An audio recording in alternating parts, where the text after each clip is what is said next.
Before they die one day. And, I don't know what that is for you. Maybe it's going skydiving. Maybe it's learning a new language. Maybe it's going on that family vacation that you've wanted to, you've had planned for a long time, but it's never come to fruition yet. You have a bucket list, things that you want to do, and that is wonderful. But you know what? And I don't even know if anybody else has talked about this, but I'm going to give you a term, something that I think is relevant for us today and this message, this Easter. Have you ever thought about the fact that we have unbucket lists? Unbucket lists. Not things that we say we're going to do, but we have lists of things that we say we are never, ever going to do, right? And there was a State Farm commercial, and it was a few years ago, maybe like 2015 or 16. Maybe you remember it. And the tagline for the commercial was, "For all the nevers in life." And I love it. Great commercial, because it starts out and there's this guy and he's at a party and he's kind of just chilling out with his boys. And he sees this like really attractive girl, and he kind of looks over and he looks back at his friends and he's like, "I am never, ever getting married."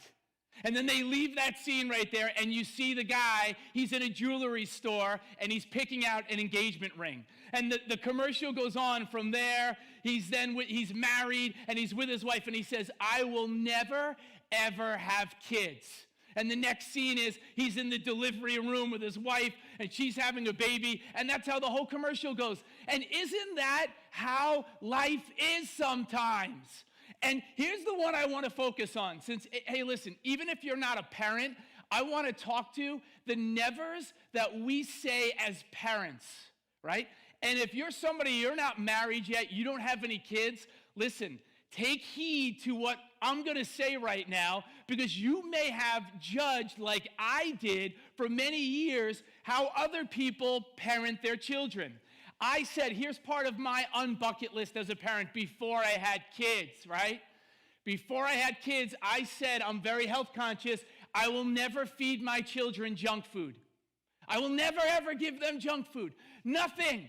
And then I kind of laughed to myself this week, a couple of days ago. God bless my father-in-law. He stopped by the house, and he didn't stop by the house just to give Megan a few things that he found in the attic because he was cleaning it out, but he decided it would be a great idea to give my kids sugar so that they wouldn't be able to go to sleep at night. And he brought over those little Peeps, those Peeps, and these pink, yellow, blue Peeps, where in the past, before being a parent, I would have said, there's no way I'm giving that to my kids. Not only did I allow the kids to have the sugar, I bribed them and I said I would never bribe my kids, but I bribed them and said, listen, if you do, I said to Jameson, if you do your schoolwork, you can have 2 more.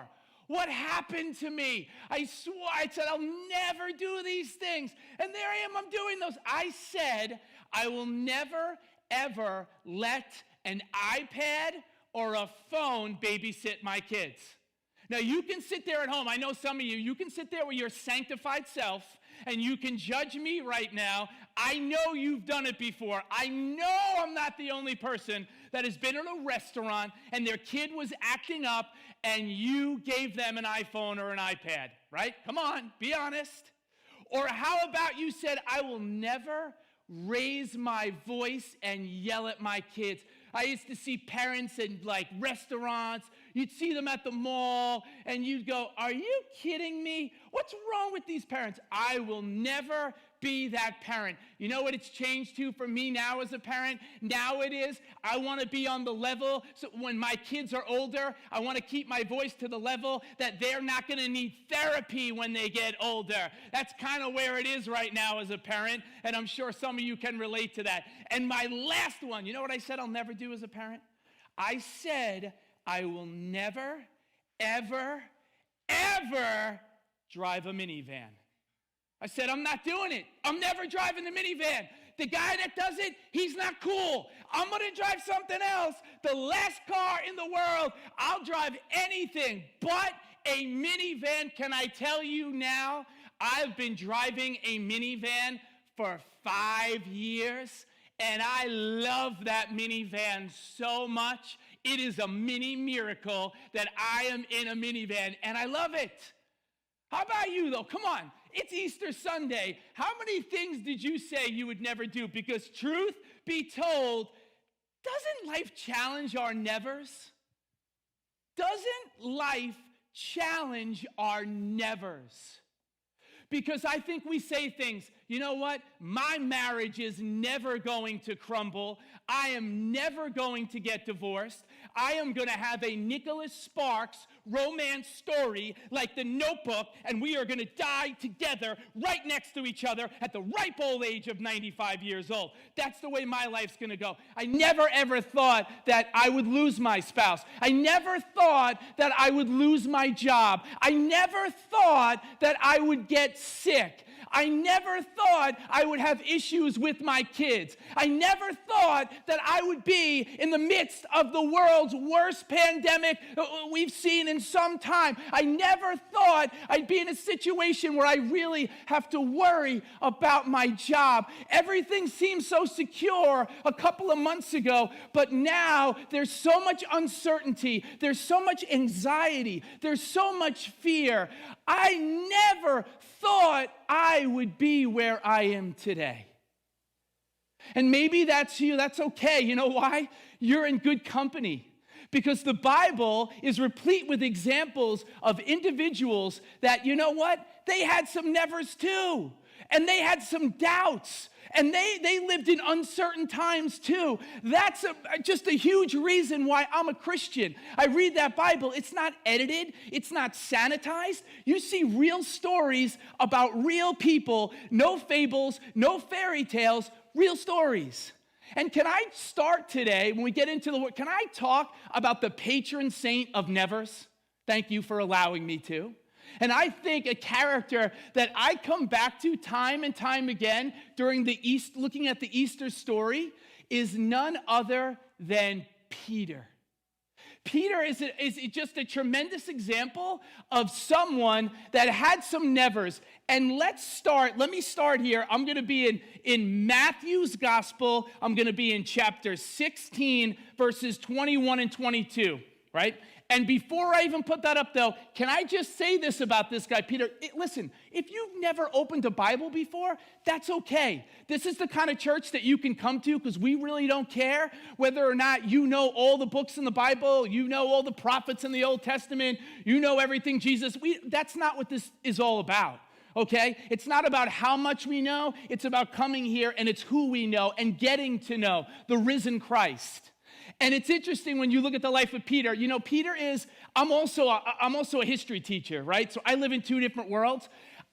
Peter is akin to the kid that like you have in class. And imagine like when you were in school, he is the kid that has a lot of potential, but he's very problematic. He has a lot of potential. There's a lot that's really good inside of Peter, but Peter is impetuous. Peter is brash. He can be gruff at times, but he's the one that also takes incredible risks in the Bible. And he's somebody that I can relate to because he's far from perfect. And we have a saying here in the church, right? No perfect people allowed. So if you're perfect, you need to turn this off right now and tune into another broadcast because there's nobody that's perfect, right? So here's the story, though. Let's start. It's Matthew chapter 16, and it's verses 21 and 22. And this is what he says. Matthew, he's a tax collector, and he's writing. He says, "From that time on, Jesus began to explain to his disciples that he must go to Jerusalem and suffer many things at the hands of the elders, the chief priests, and the teachers of the law, and that he must be killed and on the third day be raised to life." Peter took him aside. Peter took Jesus aside and began to rebuke him. "Never, Lord," he said, "this shall never happen to you." Okay, can we just stop for a second? This is the God of the universe that Peter is talking to and is hanging out with. Peter takes Jesus and puts him in timeout. Is that kind of weird? Jesus, hey guys, the other disciples are here. Hey Jesus, I got to talk to you for a second. He puts Jesus in timeout, and he's telling Jesus, the God of the universe, how things are supposed to go.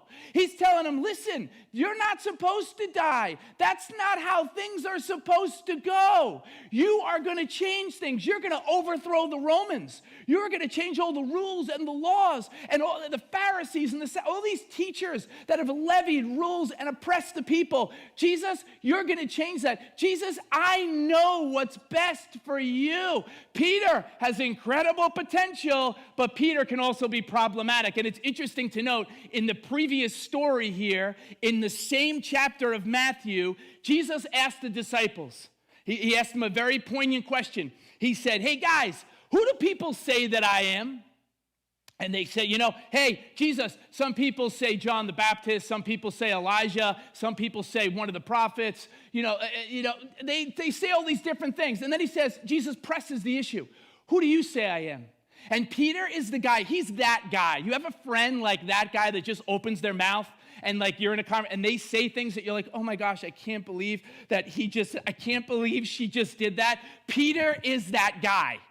And Peter says, you are the Christ. You are the living God. And Jesus says, oh, Peter, oh my gosh, blessed are you, Simon Peter, because you know what? Flesh and blood didn't reveal that to you, but my Father in heaven. And he's in a place called Caesarea Philippi, and it's really cool when you get the historical context. You don't need it for now, but it's wild because Jesus then says, hey, Peter, you know what? On this rock, I'm going to build my church, and the gates of hell are not going to prevail against it. Peter got a gold star right before the story I read you here. So Peter, incredible in some respects, but then, oh my gosh, his highs are so high, and then his lows are so low.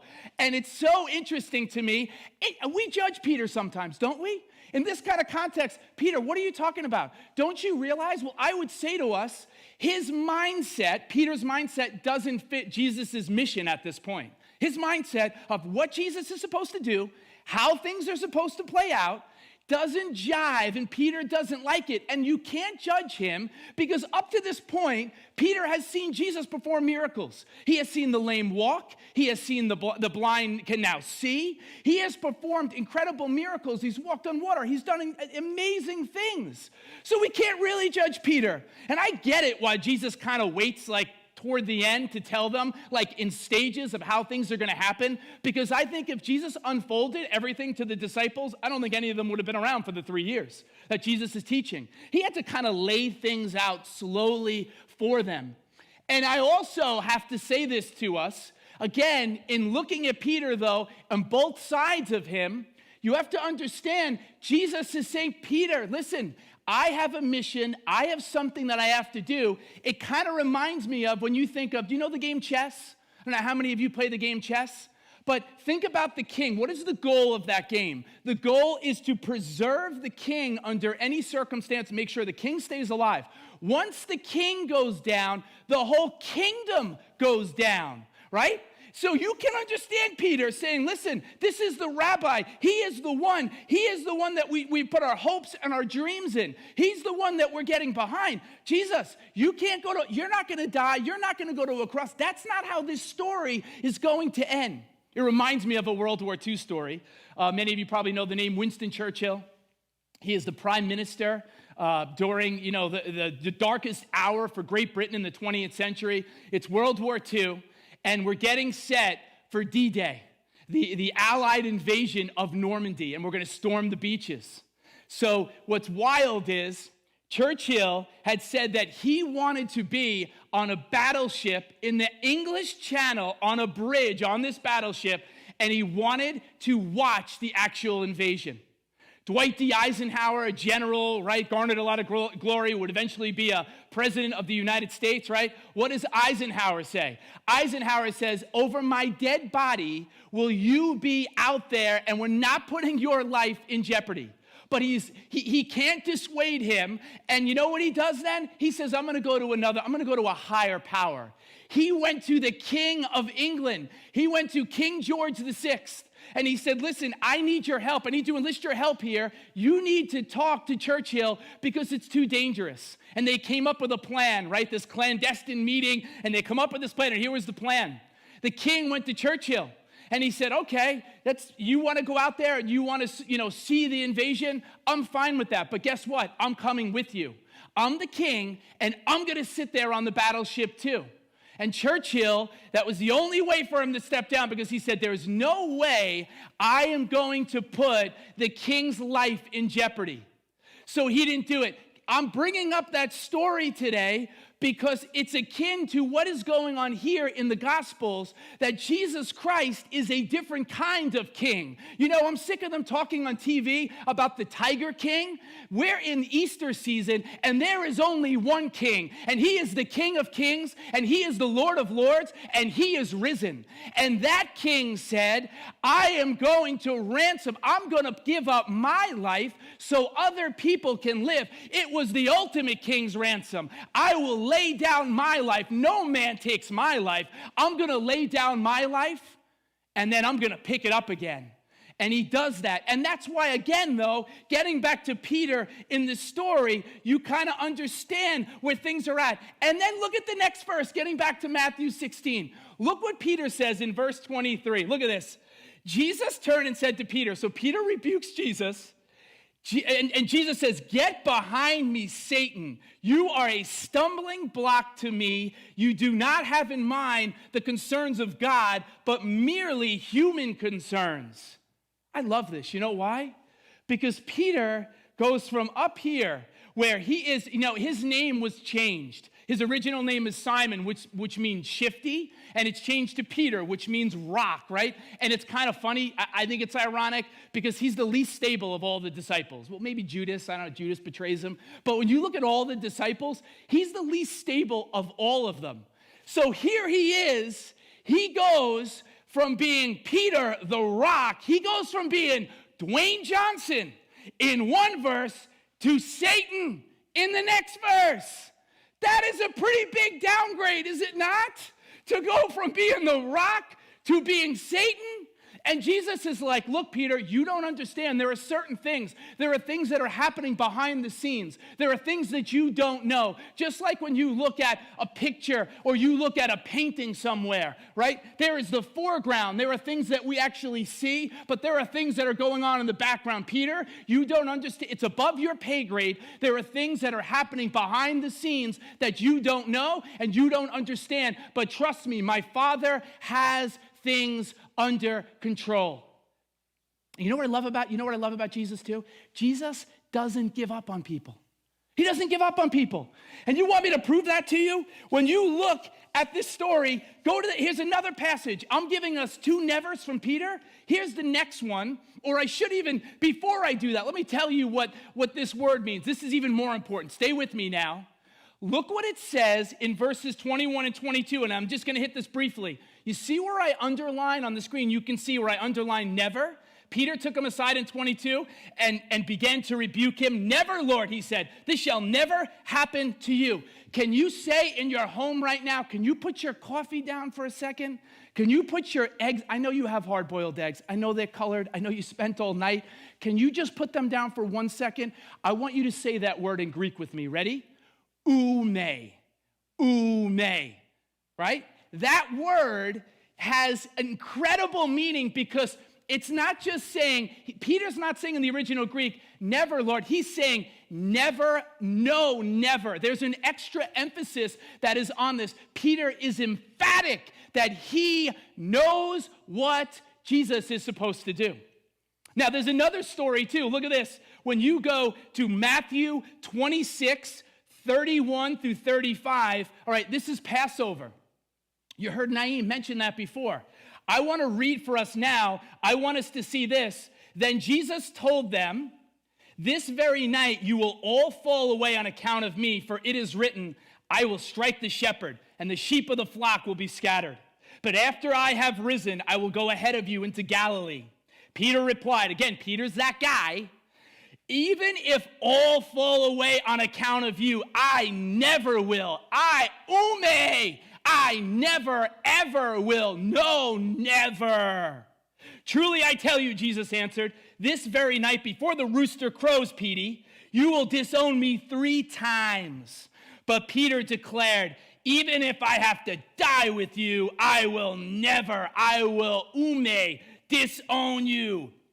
And all of the other disciples said the same thing. You know what I love about Jesus? Jesus does not throw us away because we make mistakes. Because let me tell you, if you don't know the story, Peter, these words are going to come true because Peter is ultimately going to deny Jesus 3 times before the rooster crows, just like Jesus said. And I love the fact that Peter is missing this because Christ is saying, you know what, Peter? You have a lot of potential, but I'm not going to throw you out because I have a plan for you in your life. And I know exactly how things are going to play out. That's kind of what he's saying to him. You know what it makes me think of too? What did I do with my phone? Here's my phone right now, all right? Follow this illustration. Now, if I had your phone right now, if you let me borrow your phone, right? I could have a lot of fun with your phone. If you opened it up, I don't know everything that's on your phone, but I could send some text messages out. I could shoot some emails out. I could have some fun on social media. I could do some things and create some problems that you'd have maybe for weeks or for months. Now, I'm a practical joker. I like to do stuff like that. It would be kind of cool. It would be really cool to do that. But here's what I want you to understand, right? That the person that owns the phone has an intimate knowledge of what is actually on the phone. I don't know everything that would be on your phone. You're the person that uses that phone. And I'm bringing that up today because I want to tell you that God, just like you having intimate knowledge of the phone that you use, I think God has intimate knowledge of who we are. And God has infinite knowledge about our potential. And he says, yeah, you may fail, but he has intimate knowledge about who we are. He has more knowledge about it because he created us, and he knows the potential that lives on the inside of us. And I'm thankful this Easter morning that he doesn't judge us based on past mistakes. Where the world says, I'm going to judge you on the one mistake that you made in your past, Jesus says, no, I'm going to take you at your present and I'm going to move you into your future. I don't care what you've done in your past. That's in the past. I see your potential. I see who you really are. I see who I made you to be, and I see who you're going to be in my eyes. That's Easter, baby. That's the Easter story. And here's Peter, right? And I love it too because Peter, it's the people who don't acknowledge their weakness that are the most susceptible. The people that aren't willing to look at their weakness that are really susceptible. And what do I mean by that? I mean, it's the people sometimes we judge other people. Come on, let's be honest, let's be real, let's be transparent. We judge other people and go, how come that person is so anxious with everything going on? You see what the Bible says? Cast all your cares on the Lord. He'll take care of everything. Be anxious for nothing. Oh, this is the day that the Lord has made. The joy of the Lord is our strength. And we spout out verses sometimes, and we don't understand why people are going through the things that they're going through. And I would say, be careful to judge what people are going through today, because it may come knocking at your door tomorrow. Man, don't wait for me to preach, because I'm preaching right now. Be careful about judging people in their present situations and their present circumstances, because that very thing may show up at our doorstep tomorrow, the thing we're judging somebody else about. Yo, PD, you're the one that said, Ume, I never, ever will. Never, Lord, no, never. And then he finds himself doing exactly what he said. Can I tell us too that this is a church and the gospel of Jesus Christ, we're allowed to have doubts. Peter doesn't have it. He's so sure of everything.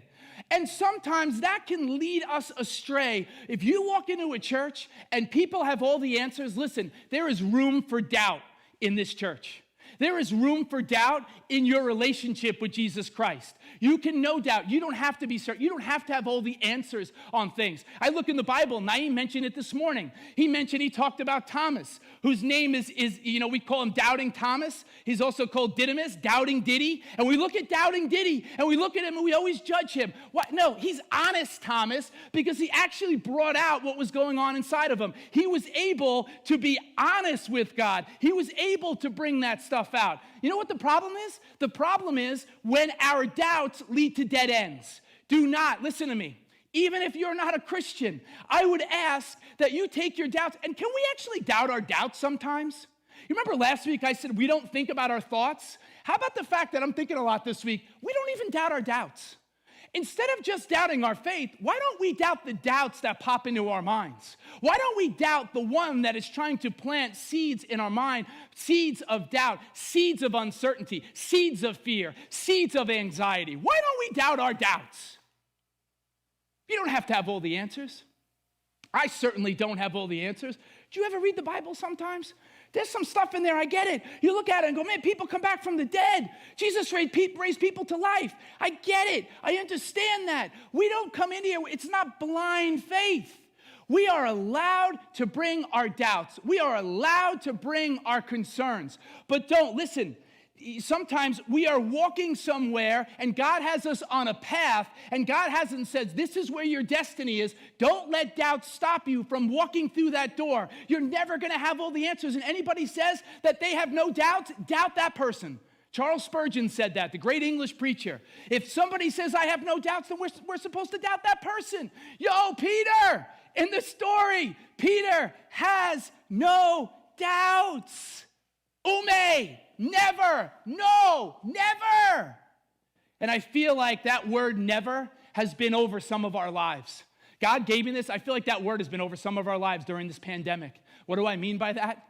I feel like the enemy has tried to sow seeds of, you know what? You're never going to love again. You're never going to get another job again. You're never going to rebuild again. Your kids are never going to come back again. Your marriage, it's over. And now you're seeing things and you're stuck and you're looking at a relationship. And you know what? That is the voice of the enemy. And he's there and he's chattering away and he's in the background like white noise. And he wants us to hear all these lies and he wants us to take these thoughts in and he wants us to believe them, but they are not true and they are not from God. They're not. But he wants us to believe that they actually are. And that is the word that has been over. But I'm here to tell us this morning, no, you will love again. No, we will rebuild again. We will move forward together again. Your kids will come back again. If you lost your job, you will get another job. Not never. No, you will see the goodness of the Lord in the land of the living. And can I give us transition? Can I give us two nevers, opposite nevers? I gave us nevers from a man, Peter, who failed. And Jesus reinstates him later on. We don't have time to go into that. But can I give us different nevers? But these nevers are from the mouth of God. And here's the first one. Look what it says in Hebrews chapter 13, verse 5. Because heaven speaks a different never over our lives. Look what it says, and I underline this. God has said never will I leave you, never will I forsake you. What does that say? Never. Does it say sometimes I'll stay with you? It says never I will leave you. Never. Ume, that's the word again. Ume, never. No, never. And here's what the problem is when we read this, and we've heard this. If you've been a Christian for any period of time, you've heard this verse probably so often. Can I really teach this today? I know it's Easter Sunday, but I want us to get this. And even if you don't know God and you're thinking about this and your world is kind of falling in around you because of the uncertainty, and you're looking at the stock market and you're looking at things and going, wow, everything that I put my hope in, everything that I put my trust in has kind of been taken away from me in a short period of time. Well, that's okay. And look what it says, though. This is another translation, because in this verse, there are 5 negatives in the Greek translation of this. 5 nevers. Get this. Ready? This is what it says.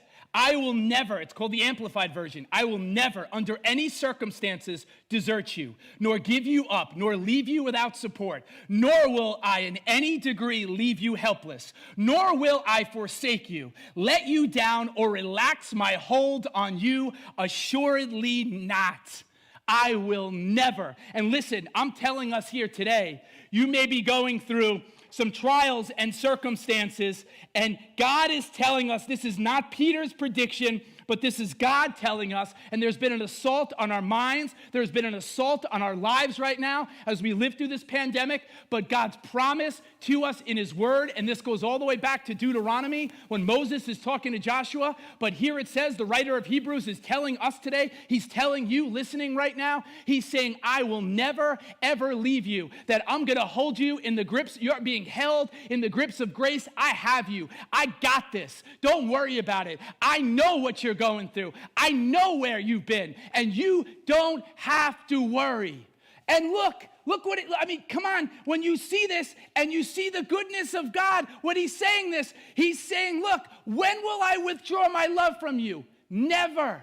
When will my love decrease for you? Never. When will I change my mind about you? Never. When will I change my plans that I have for you? Never. When will I stop leading you? Never. When will I stop taking you to where you need to go? Never. Never. Ume. No. Never.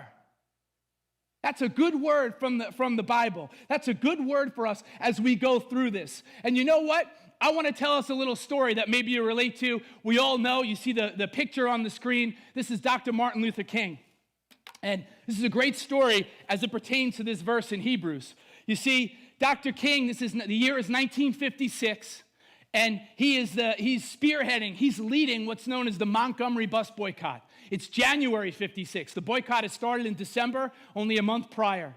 He came home one night kind of late, had meetings, he's tired, he's exhausted, and he gets in the house, his family's already sleeping, the wife's inside, and he gets a call, and it was every single day, he got between 30 and 40 calls from people that would threaten his life. They were going to bomb his house. They were going to do him harm, his family harm, but this one was savage. This one was worse. It was a menacing character that was on the phone, and he tried to go to sleep after listening to this anonymous caller, but he couldn't sleep a wink, and he got up, and he went into the kitchen, and he put up a pot of coffee.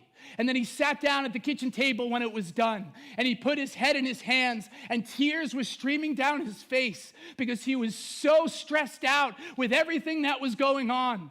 And he was praying with God, and he was talking to God, and he felt, not in a weird way, but he felt in his spirit that God just kept repeating this verse over and over and over again. And he would say it was a seminal moment in his life, and it gave him strength for the rest of his days. He said, I heard those words, I will never leave you. No, I will never forsake you. He heard the word ume. I'm never going to leave you. I'm never going to forsake you. It doesn't matter where you walk. You may walk through the valley of the shadow of death, but I am with you. I'm with you in this boycott. And God says the same thing to somebody that's been sitting at their kitchen table in the last few weeks, and you've been crying tears, and you're sad, and you don't know, and you're exasperated. And when is this going to end? God says, trust me, I am never going to leave you. I am never going to forsake you. And you know what I love about him? You know what our faith is? Can I tell us what our faith is? And here's what our faith is. Look, Our faith as Christians is not plastic. We don't have a plastic hope like this nice little shiny blue egg that kind of matches my jacket. You look at it, we don't have hollow hope. We don't have cotton candy faith. We don't have any of that that's hollow, because you know what the world is finding out right now? We're finding out many people are saying, you know what? I put my faith in something and then it feels so hollow. I put my faith in the stock market, but then I lost a lot of money very quickly. I put my faith that I was going to have this job forever. It was my identity. It was my everything, and I lost it. I would say to us, no, and Dr. King's story proves this. You know what our faith is? And this is a line I want to give you, and you can tweet this, you can do whatever you want. And you may think it's corny. I don't care. I spent a lot of time thinking about it. Our faith is not over easy. Our faith is hard boiled. Let me say it again. Our faith as Christians is not over easy. Our faith is hard boiled, because that's a hard-boiled egg right there. And you see, I take this egg, and this egg may take a licking, but it keeps on ticking. You see, I can crack this egg, but what I know and understand is that when I look on the inside of the egg, and you can see it on the camera, there's something inside. It's not hollow. And many of us right now, we're going through, and you may feel that you got hit, and you may feel like you have some cracks, and you may not know, and your faith's been hit. But I would tell us today, our faith is not circumstantial. Our faith is not based on what the stock market says. Our faith is not based on what our job is, what's going on in our job right now. It's not based what's in our bank account right now. It's not based how our marriage looks right now. Our faith is based on Jesus Christ and what he says, and he says, I will never, ever leave you. No, never, never. It's never going to happen. Can I give us one more never? Do you want one more never? Just pretend and play along at home, because I want to lead us into this last never, because I think this is so important for us. Because I want us to hear, just like Dr. King heard the voice of Jesus, and the voice of Jesus rang so true in his ears, truer than the anonymous caller that was on the other end of that phone. I want to leave us with a story, and I'm just giving us really the Reader's Digest of this story, but there's another never, because that's all I've been in all week, looking at the nevers in the Bible. And here's a story, and again, you don't have to know the Bible, but this is a great story, and it's a story of a guy named Lazarus. And Lazarus has two sisters, Mary and Martha. He's from a place called Bethany. And this is what it says in John chapter 11. I'm just giving us a snapshot, just some of the verses here. I'm going to read a few of them. And starting in 17, look what it says. On his arrival, Jesus found that Lazarus had already been in the tomb for 4 days. You see, Lazarus died. Lazarus was Jesus' good friend. And Jesus was summoned. Jesus was told, hey, your good friend Lazarus is sick and he's going to die. Jesus actually stayed 2 extra days where he was. So he kind of strolls up on the scene 4 days later. So he's waited. On his arrival, he finds out Lazarus has been in a tomb for 4 days, because Jewish custom is you bury the body on the first day. That's it, right? No embalming, you bury the body. So 21 says, Lord, Martha said to Jesus, if you had been here, this is her brother, right? If you had been here, my brother would not have died. But I know that even now God will give you whatever you ask. Jesus said to her, I am the resurrection and the life. The one who believes in me will live even though they die. And whoever lives by believing in me, here it is, y'all, will never die. And whoever lives by believing in me will never die. Do you believe this? This is what Jesus says. He walks up to the tomb of a man that has been dead for 4 days. Can I tell us it doesn't say it in the Bible? I wish I had time to extrapolate everything that's in this text, but it's wild to me because Jesus purposely waited 4 days. You know why? Because Jewish custom was, Jewish belief was that when a person died, the spirit of the person hovered around the body for 3 days. But decomposition was so bad on beginning that 4th day that the spirit would actually leave. Jesus is telling us, John is telling us right here, make no mistake about it. The guy that's in the tomb is decomposing. The guy that is in the tomb is kicked the bucket. The guy that's in the tomb is pushing daisies. That guy is done. It's all over, folks. And Jesus comes on the scene and calls him forth out of the tomb. What do you think that was like, too, when the guy, and you know what, there's 2 miracles in this. One is that the miracle of the guy actually being called forth.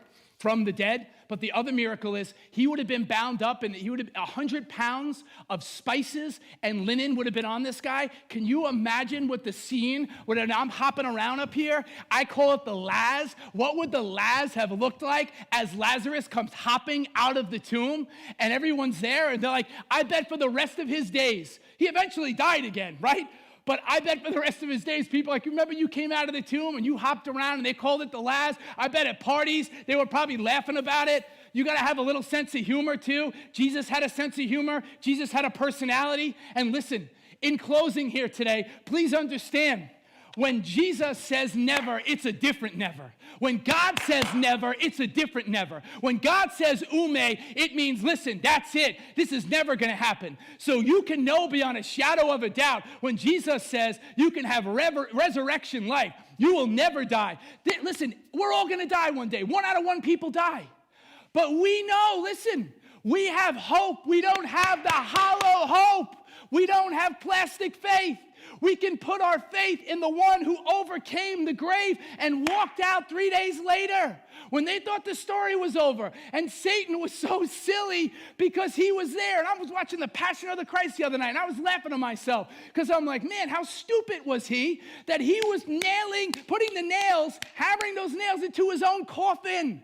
Keep going. Keep taking him to the cross because he's going to pick up his body and he's going to come out of that grave 3 days later. And you know what it is for us? That means this is an opportunity for you, and maybe you don't know Jesus Christ. I'd be remiss if I didn't ask. Maybe you don't know, and in the confines of your home, where you're comfortable right now, you can start to have a living relationship with Jesus. You may say, you know what? My hope, I found out through this crisis. My hope is hollow. I found out. I thought there was much more there, but there's really not. And it doesn't mean that life is going to be easy. That's not true. You're going to have trials. You're going to have tribulation. But it means that you will have somebody else that will walk with you in the midst of the fire. Somebody that will be with you in the midst of the storm. Not outside the storm, but in the storm. You know what? God's in trouble. God's in trouble. What? What did he just say? Maybe you woke up, you fell asleep, now you're listening again. I don't mean God's literally in trouble. Oh my gosh, God's in trouble. No. God is in trouble. I hope somebody's getting this right now. God is in trouble. He is in the midst of your situation and my situation. He is in trouble. He is there. He is an ever-present help in our time of need. That's what the psalmist says in Psalm 46. He is there to help us. He is not going to leave us. He is not going to forsake us. No, never. And the last thing I promise, if you haven't put your faith in Jesus Christ, you can just say right now, at home, you can just say it to God. You don't need somebody to do it. You can say it yourself and talk to him. He's living. He's omnipresent. He's all-powerful. He's omniscient. He knows everything. Just talk to him right now. Say, Lord, I am indeed a sinner. I am in need of a Savior. I put my life in your hands. And I accept what you did on Calvary's cross 2,000 years ago. I accept that. I believe you actually died and gave up your life for me. And that I can have eternal life. Listen, I'm sorry, but we're all eternal beings. Death is just a conveyor belt that takes us from one realm of existence to another. When it's not the cessation of life when somebody goes in the ground. I'm sorry, there's a heaven and there's a hell, and that's real. We don't hear enough about that today, but that's real. And God loves people so much, he says, if you don't want to be with me for eternity, you can spend eternity away from me. I love you so much. I want to give you your own free will. You decide where you want to go. That's what hell is. God doesn't send people to hell. People send themselves to hell. People reject his love. That's all it is. God's saying, please, I want you to accept what I did for you. And heaven, oh gosh, we're going to have a song in a second. Can't wait for you to hear this. Surprise, you didn't know that was going to happen. But heaven, listen, we have gotten this image that heaven is this existence where everything is just kind of the same, almost like a placid like mountain lake where there's no ripple to, interrupt the tranquility of that lake? Do you know what heaven is going to be like? I'm sorry, we're not going to be singing Amazing Grace for 10 million years. You're not going to be sitting on a harp in a cloud just sipping a pina colada. No, I'm sorry, that's not what heaven's going to be. Heaven is more like the Mississippi River at flood stage, that it's going to increase every single day, every single moment, that we are not going to have a stagnant existence in heaven. Think about the things that you love to do here on earth. You're going to do those things in heaven. We're going to get to know God. We're going to be connected to each other. Oh, I wish I could preach about heaven, but I don't have time. Listen, I want to thank you for tuning in this morning and sharing Easter with us here at City on a Hill Community Church. We're going to leave you with a song here that is going to bless you. And again, if you haven't, please subscribe to our YouTube channel. Have a great Easter. We love you.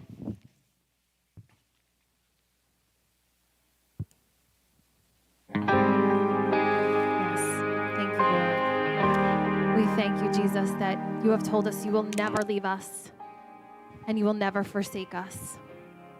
But that's because you are the King and you are forever our King, Lord.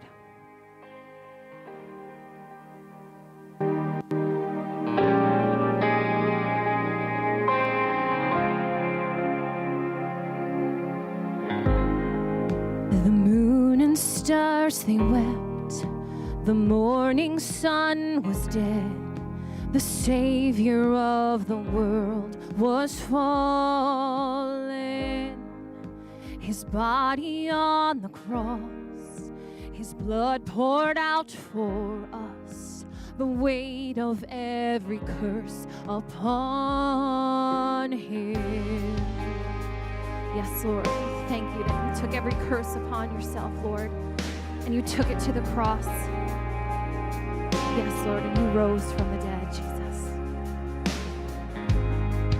One final breath he gave as heaven looked away. The Son of God was laid in darkness, a battle in the grave. The war on death was waged, the power of hell forever broken. The ground began to shake, the stone was rolled away. His perfect love could not be overcome. Now death, where is your sting? Our resurrected King has rendered you defeated. Forever he is glorified. Forever he's lifted high. Forever he is risen. He is alive. He is alive. The ground began to shake and the storm